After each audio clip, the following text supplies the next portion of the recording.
Eu vou ler na versão da Bíblia Viva. Diz assim: vocês são o sal da terra. Se o sal perder o seu sabor, como restaurá-lo? Não servirá para coisa alguma, a não ser para ser jogado fora e ser pisado pelos homens. Vocês são a luz do mundo. Uma cidade sobre um monte não pode ser escondida. Ninguém acende uma lamparina e a coloca debaixo de uma vasilha. Pelo contrário, ela é colocada no lugar adequado e desse modo brilha para todos. Assim também, a luz de vocês deve brilhar diante dos homens, para que vejam as boas obras de vocês e louvem o Pai de vocês que está nos céus. Senhor, nós nos colocamos diante da Tua palavra.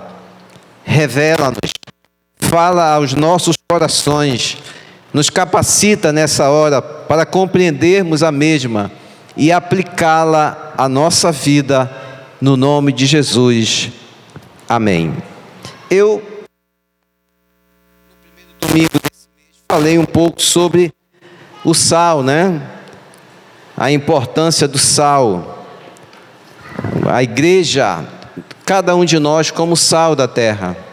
O sal é aquele que dá sabor, e a luz é aquele que brilha, aquilo que brilha. Jesus, ele usou essas duas metáforas, a gente considera duas metáforas, para falar sobre cada um de nós. E eu, quando falei sobre o sal, eu relacionei ao princípio do Sermão do Monte, porque é muito importante. E uma das coisas importantes que eu falei é que parece contraditório alguém que vai influenciar o mundo ser pobre de espírito, ser alguém que chora, ser alguém que oferece o rosto depois de ser agredido, alguém que é injuriado, não revidar. Porque normalmente para o mundo, para influenciar, para mudar, normalmente a gente espera uma pessoa muito forte, muito poderosa. E Jesus, ele vai ao contrário disso, ele vai na contramão de tudo isso e diz que aqueles que vão mudar o mundo, eles são diferentes. E o Evangelho é diferente, irmãos. Normalmente, quando a gente atenta muito para a cosmovisão desse mundo, a gente acaba se perdendo um pouco sobre a cosmovisão bíblica. E hoje eu quero falar sobre a luz, né? A igreja como luz, cada um de nós como luz. É importante ressaltar antes que o sal, ele é uma influência interna. Por quê? Porque nós não vemos o sal, nós não observamos o sal na comida. Mas quando a gente come aquela comida saborosa, a gente sabe que ele está lá. Quando você come uma comida, por mais bonita que ela seja, mas que não tem sal, você percebe logo, porque não dá sabor, ela não é saborosa. Só que é algo interno, não é algo visível. Então, parece contraditório, mas Jesus nos diz, através do sal, que a gente tem de influenciar a sociedade, a gente tem de influenciar o mundo sem aparecer. E quando ele fala que nós somos como a luz, já é diferente. Essa influência é interna. Ele diz que nós devemos influenciar o mundo aparecendo. Ou seja, influenciando o mundo de uma forma invisível, de uma forma não tão transparente, mas também influenciando o mundo de uma forma aparente, de uma forma que todos vejam. Só o Mestre mesmo, Jesus, para destacar essas coisas tão interessantes, né, para a nossa vida. Então, um outro detalhe importante é que ser sal e ser luz em meio a esse mundo, porque, queridos, esse mundo ele está corrompido, esse mundo ele está perdido, não há mais retorno. Tem gente que ainda pensa na restauração desse mundo, dessa sociedade. Tem gente que ainda sonha com um grande avivamento, que Deus vai mandar um grande avivamento, e muitos, milhares e milhares de milhares de milhões serão salvos. Eu, sinceramente, não creio muito por aí. Eu creio que esse mundo, ele está entregue ao juízo de Deus. Deus já decretou o juízo a esse mundo, porque a corrupção, ela impera em todos os lugares. A violência tem se tornado insuportável. Tudo isso, por quê? Porque o mundo está apodrecendo. E eu digo a vocês que o mundo ainda não foi destruído, o mundo ainda não foi totalmente corrompido por causa da igreja, por causa do sal, por causa da luz, por causa de mim e de você. Por essa razão esse mundo ainda não foi totalmente destruído, totalmente corrompido. E quando Jesus ele fala que eu e você somos o sal, eu e você somos a luz, ele condiciona isso. Como? Ele diz o seguinte, que nós somos o sal, mas se esse sal se tornar insípido, ele não presta. Ou seja, se nós como sal, se nós como cristãos, nós não perseverarmos em seguir a Jesus, em servir a Jesus, em sermos cada vez mais santos diante de uma sociedade corrupta, nós estaremos desqualificados para sermos preservadores ou darmos sabor a esse mundo. Então há uma condição. Nós somos sal, sim, mas somos enquanto temos essa salinidade, tá? O sal, ele diz lá, para nada mais serve se perde a sua salinidade. E a luz da mesma forma, tanto que ele diz assim, olha, não se pode esconder uma luz debaixo de um alqueire. Você não pode pegar uma luz e esconder debaixo lá da cama, não, você não pode. A luz, ela tem de ficar numa parte alta, ela tem de ficar bem visível a todo mundo, para que ela possa brilhar e ela possa iluminar as trevas daquele lugar, tá? Então, há uma condição. Nós somos sal, nós somos luz, mas há uma condição para isso. Ou seja, enquanto perseverarmos na fé, enquanto formos cristãos autênticos, cristãos íntegros, cristãos que possam, de alguma forma, influenciar a geração, nós estamos qualificados.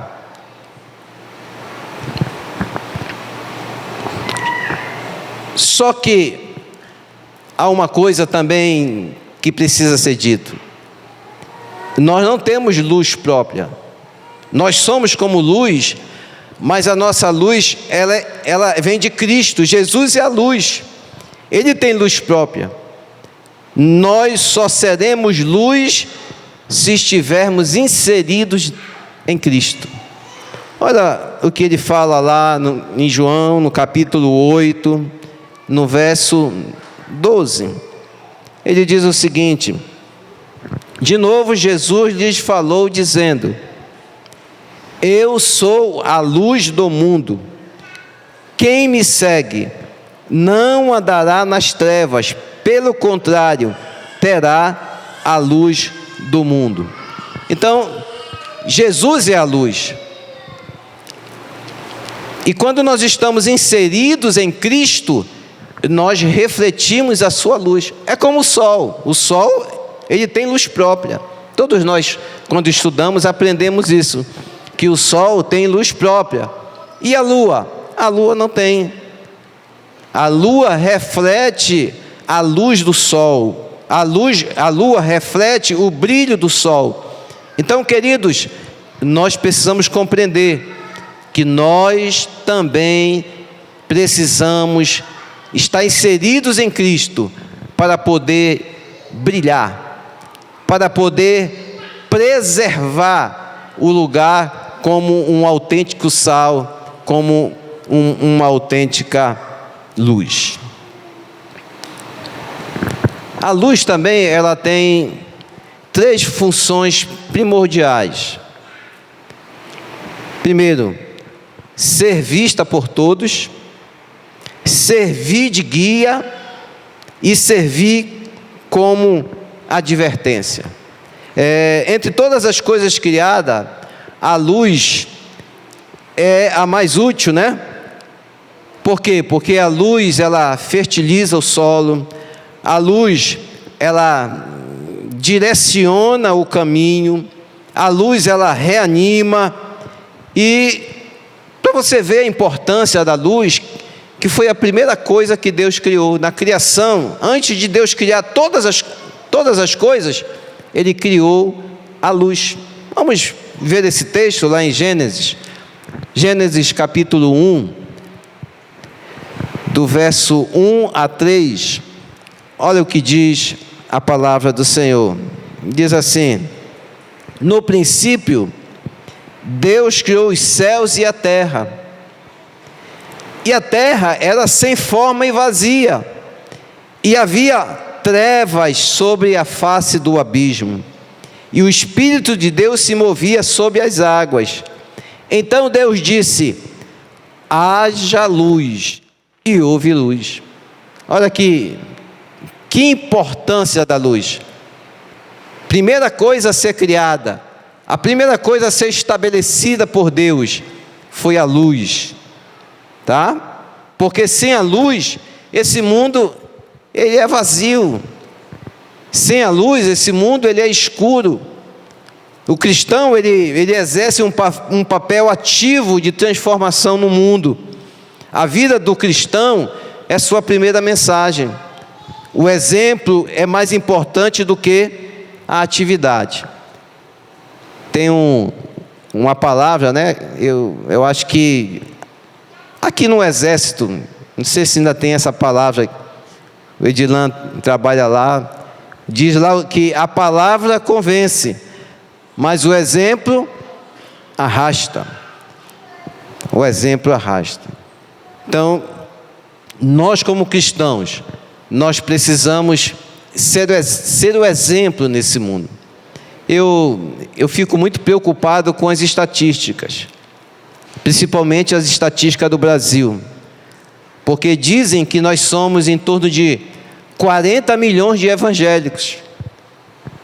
Eu não quero acreditar muito não que essa estatística seja verdadeira. Por quê?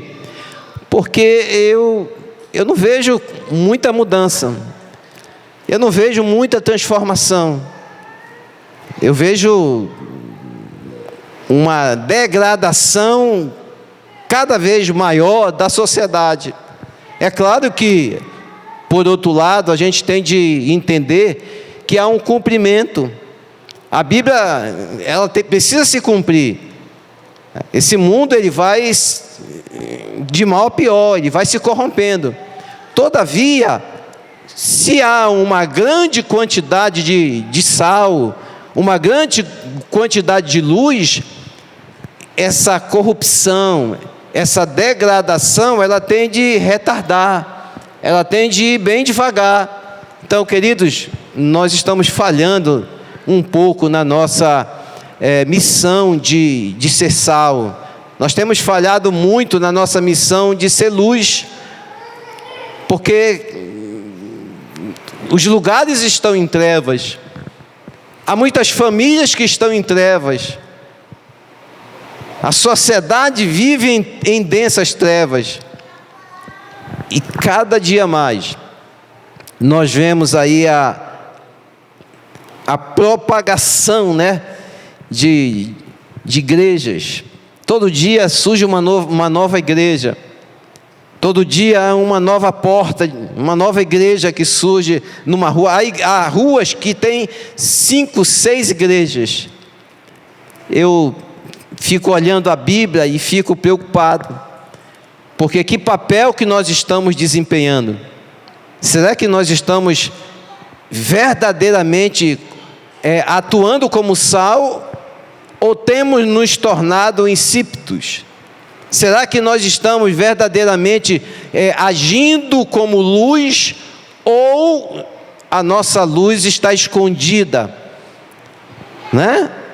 ou de muitos já apagada?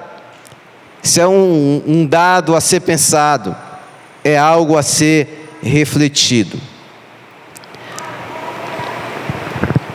Quando Jesus fala sobre luz, ele fala de 2 formas de luz. Uma outra coisa importante para que a gente aprenda.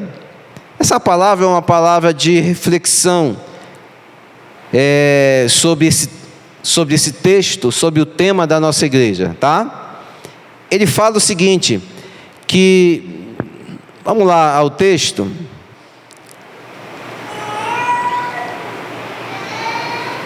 Vamos ao texto de Mateus capítulo 5, verso 14.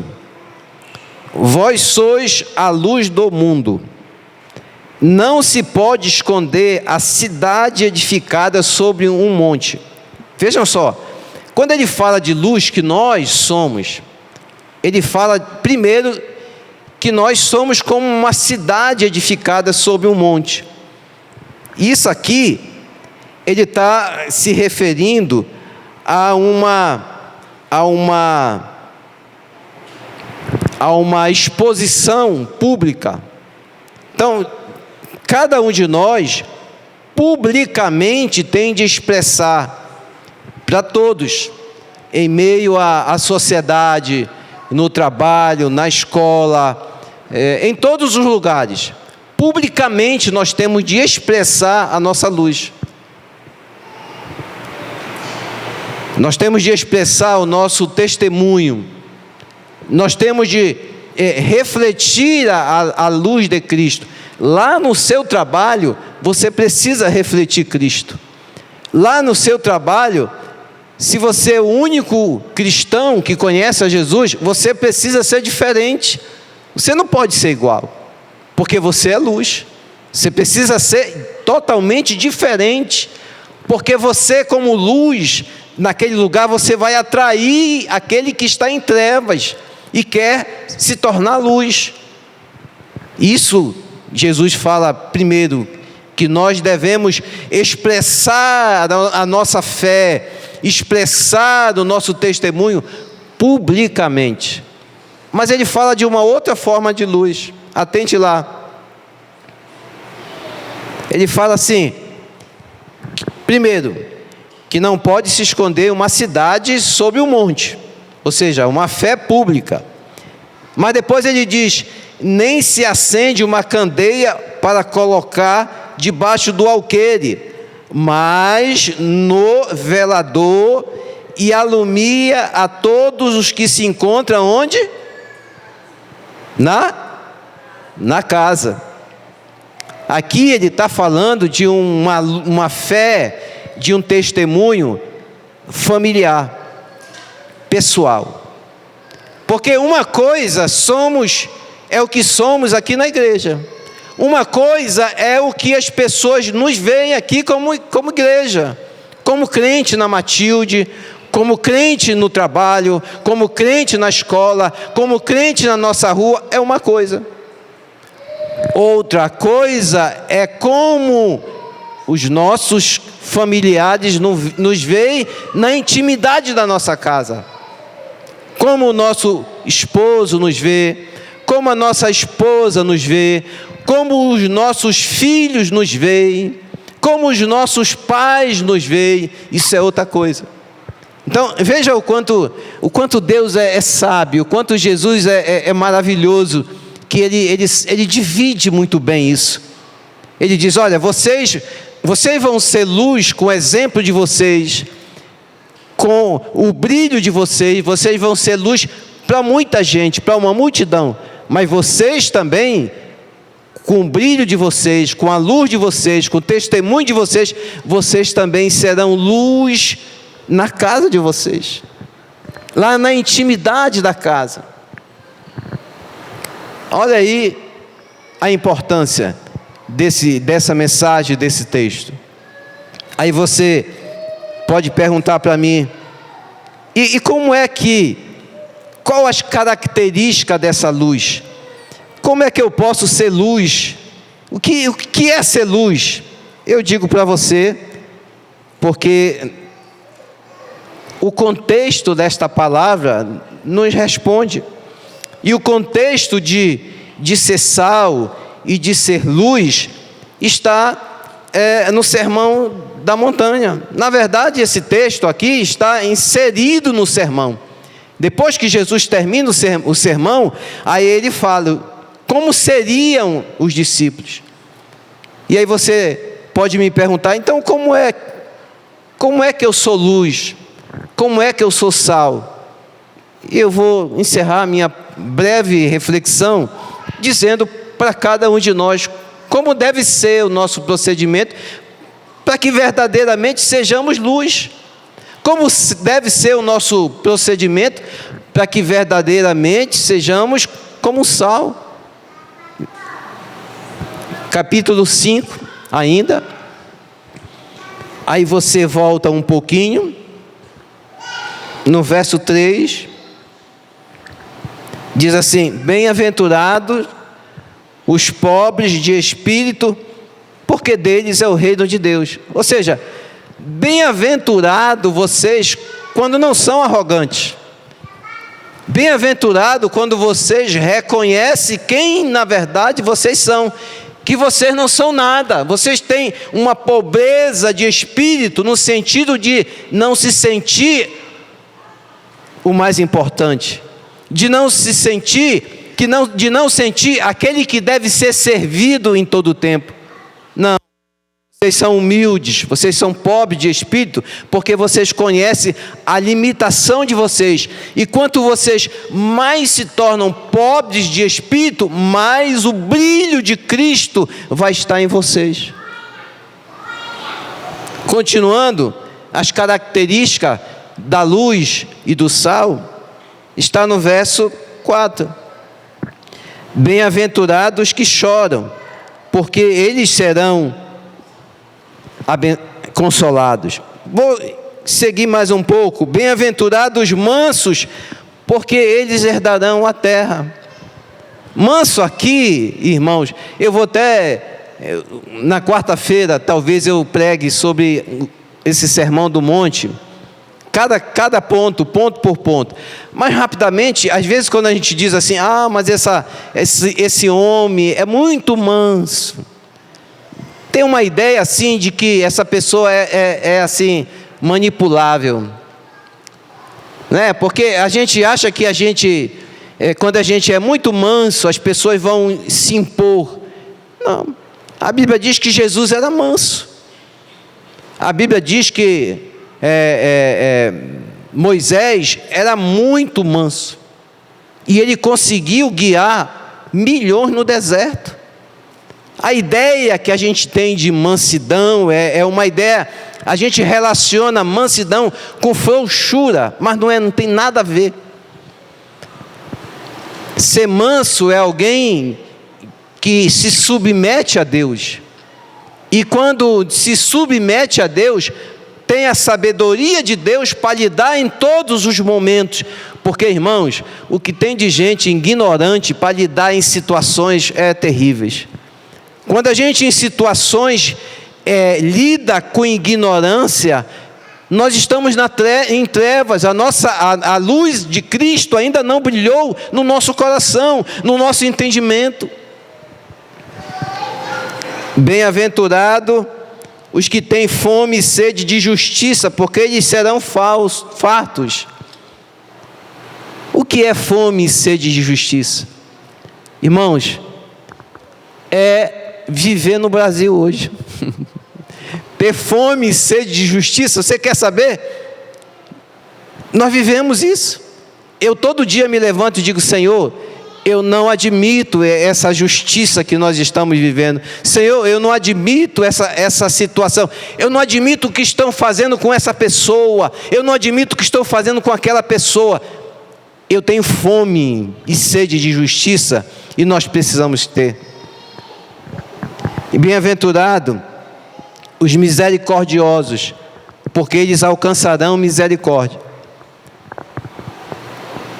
Queridos, nós vivemos em um tempo em que as trevas, as densas trevas desse mundo, têm como que cegado o entendimento das pessoas, tem como que fechado os olhos espirituais das pessoas.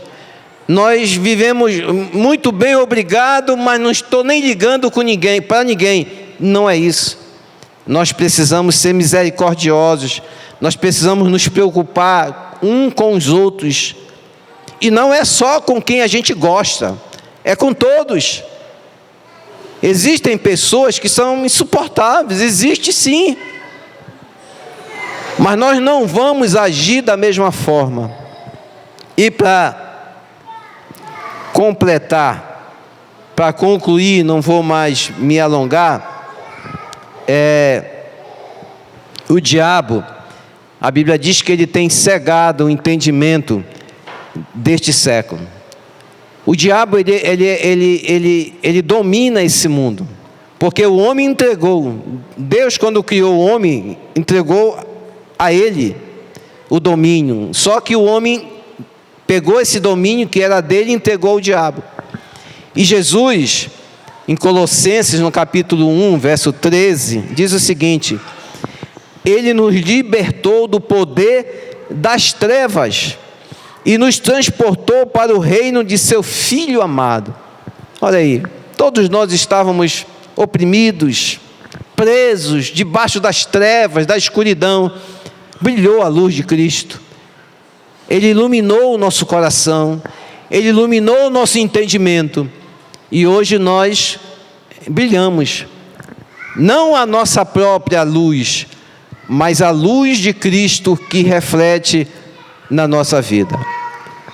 Queridos, que Deus nos abençoe, que Deus nos guarde, e que verdadeiramente esse ano seja um ano em que não tenhamos muitos escândalos.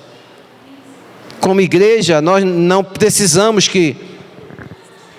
trazer escândalo ao mundo, não. Que verdadeiramente a igreja do Senhor, cada um de nós, seja uma luz, seja um sal no meio dessa podridão toda, que a gente possa refletir o nome de Cristo, a gente possa refletir a glória de Cristo, porque nós fomos chamados para isso. Nós fomos chamados para isso. Curve sua cabeça, vamos fazer uma oração.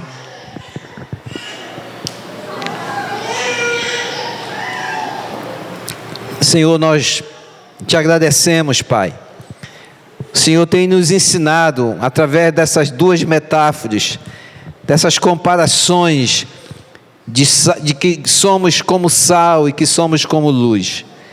E o Senhor possa expressar, através de cada um de nós, o seu nome, a sua glória, o seu propósito aqui na terra.